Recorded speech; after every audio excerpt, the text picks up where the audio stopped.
to D.C. and bring in our senior Washington correspondent, Dan Raviv.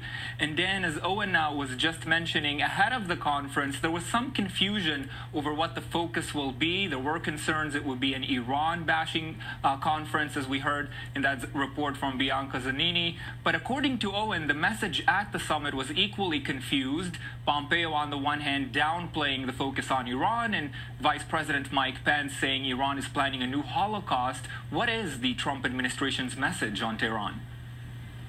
The conference in the Polish capital, Eamon, might have been a little bit chaotic, but it contained elements that the Trump administration certainly likes. First, actually getting 60 nations to take part when the reputation of Donald Trump has been that he doesn't build alliances and, in fact, scares off potential allies.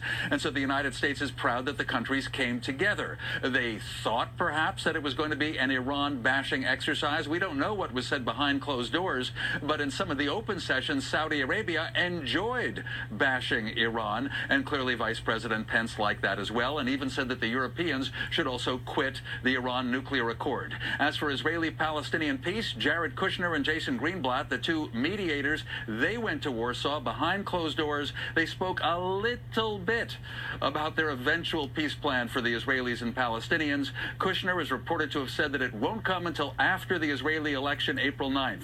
We knew that. Also, according to people present, he did not reveal any details of what's in the plan because he doesn't want it to leak out. That's called no news. Eamon? Dan, briefly before we wrap, I put this question to Owen. Would you say the summit was a success for the U.S.?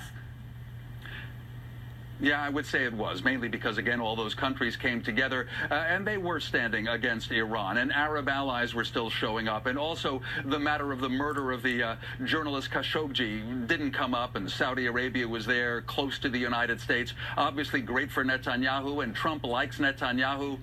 So all in all, yep, I'd say it achieved the Trump administration's ambitions, which weren't that high, but the conference went okay from a U.S. point of view. Eamon. All right, Dan Raviv, our senior Washington correspondent, they are live for us in D.C. Dan, thank you very much for joining me for this.